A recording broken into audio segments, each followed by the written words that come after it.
በአንድ ቀን ዑመር ነበሩ በሙስሊሞች ገንዘብ ቤት ውስጥ የሰደቃ ስራ ላይ ተጠምደው አንድ ሰውዬ መጣና ዑመርን በበደለኛ ላይ ጠራቸው ማለትም ስለ አንድ በደለኛ ለዑመር ሊጠቁም ዑመርም ተጠምደው ነበር ደጋግሞም ያ ዑመር ያ አሚረል ሙእሚኒን ያ ዑመር አላቸው ዑመርም በሰደቃ ስራ ላይ ተጠምደው ስለነበር ይህንን ሰውዬ በመግረፊያቸው ራሱ ላይ መቱ ሰውየውም እያዘነ ሄደ ዑመርም ተጸጸቱ ዑመር አሉ ሰውየውን መልሱልኝ ሰውየውን አምጡልኝ ሰውየውን ወደኔ መልሱልኝ ሰውየውም መጣ ዑመርም ራሳቸውን አቀረቡ መግረፊያቸውንም ሰጡት አሉት ምታኝ بدلهن تبكل يهمان نو يهمان نو يهكو يا أمانيوش أمير نو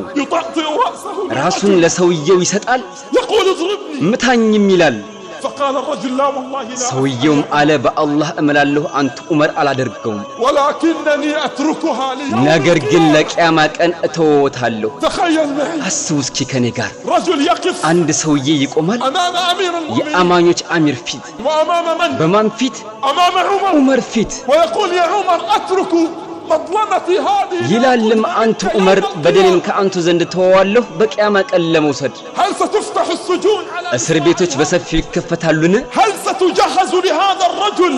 العصا ይህ ሰውዬ የሚገረፍበት በትሮች ይዘጋጃሉን هل سيتهم بأنه صاحب የውጭ አጀንዳ ባለቤት ነው ተብሎ ይከሰሳልን لا አይደለም فظل الرجل عمر مسك بثياب ዑመርም የሰውየውን ልብስ ይዘው ቀሩ عمر يمسك بثياب الرجل ዑመር የሰውየውን ልብስ ይዘው እየጮሁ ያልቅሳሉ ويقول سألتك بالله ይሉታልም በአላህ እለምንሃለሁ سألتك بالله إلا በአላህ እለምንሃለሁ ይቅር እንድትለኝ سألتك بالله يا رجل إلا አንተ ሰውዬ በአላህ እለምንሃለሁ ይቅር እንድትለኝ فما زال عمر ممسكا ዑመርም የሰውየውን ልብስ ይዘው ቀሩ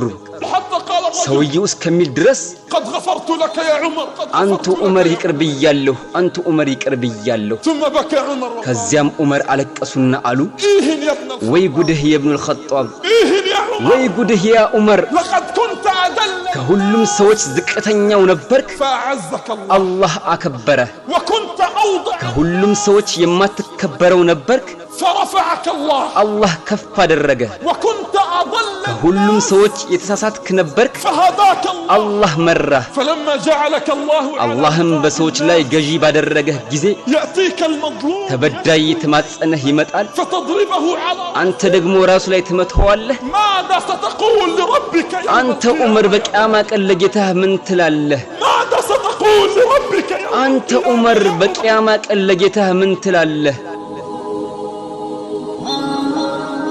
إيه يا عمر لو رأيت ወይ ጉድ ያ ዑመር የኛን ሁኔታ ብታይ ኖሮ إيه يا عمر لو رأيت ወይ ጉድ ያ ዑመር የሰረቁንን ብታይ ኖሮ إيه يا عمر لو رأيت من ذبح ወይ ጉድ ያ ዑመር ሌትና ቀን የምናለቅሰውን ብታይ ኖሮ إيه يا عمر لو رأيت ወይ ጉድ ያ ዑመር ያታለሉንን ብታይ ኖሮ إيه يا عمر لو رأيت من سرق ወይ ጉድ ያ ዑመር ሌሊት እየሰረቁን ቀንም ሲገዙን ብታይ ኖሮ ماذا ستقول ምን ትል ይሆን ماذا ستقول لربك ያ ዑመር በቂያማ ቀን ለጌታህ ምን ትላለህ عثمان بن عفان ዑስማን ኢብኑ አልዓፋን رضي الله عنه አላህ መልካም ስራቸውን ይወደድላቸውና كان يسير እየተጓዙ ሳለ في يوم يقول عثمان አንድ ቀን ዑስማን እንዲህ አሉ كنت أسير في يوم በአንድ ቀን እጓዝ ነበር كان التراب فيه كأنه በዚያ ቀን አቧራው ይመስላል ልክ እንደ እሳት ፉም የሚንተገተግ الأرض تغلي جمرة ምድሪቱም ፉም ሆና ትንተገተግ ነበር رجل معمم مغطى ፊትና ጭንቅላቱ የተሸፈነ ሰው قلت رحمك الله አልኩኝ አላህ ይዘንልህ አንተ ማን ነህ فكشف عن وجهه ፊቱን በገለጠ ጊዜ فإذا به عمر ዑመር ሆኖ አገኘሁት إذ به عمر እሱ ዑመር ነው عمر بن الخطاب ዑመር ኢብኑ አልኸጧብ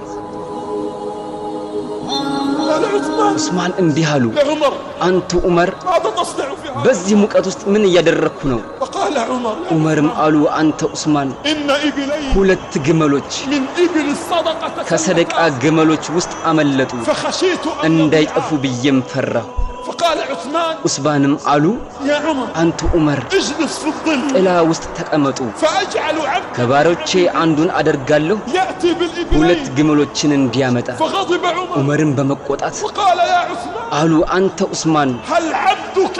أعبد የአንተ አገልጋይ ከዑመር የበለጠ ኃላፊነት አለበትን هل عبدك የአንተ አገልጋይ أعبد من عمر ከዑመር የበለጠ ኃላፊነት አለበትን هل سيسأل الله يوم القيامة عبدك عن አላህ የቂያማ ቀን ስለ ህዝብ ገንዘብ የሚጠይቀው ያንተን አገልጋይ ነው ወይስ ዑመርን فقال عمر والله ዑመርም አሉ በአላህ እምላለሁ والله በአላህ እምላለሁ لا أذهب إلى الظل حتى እስከመመልሳቸው ድረስ ወደ ጥላው አልሄድም يا حكام እናንተ ገዢዎቻችን أرجعوا مال الناس የህዝብን ገንዘብ መልሱ يا وزراء وطن እናንተ የአረብ ሀገራት ሚኒስትሮች أرجعوا أموال الفقراء የድሆችን ገንዘብ መልሱ يا أيها المسؤولين እናንተ በሀገሮቻችን ያላችሁ ኃላፊዎች أرجعوا حقوق الضعفاء የደካሞችን መብት መልሱ قال عثمان فأرجعه አሉ ዑስማን ዑመርም ግመሎችን መለሳቸው فلما جاء إلى الظل ወደ ጥላውም በመጣ ጊዜ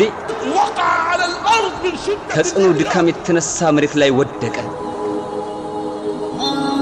يا عمر አንቱ የሐቅና የባጥል መለያ የሆንኩት ዑመር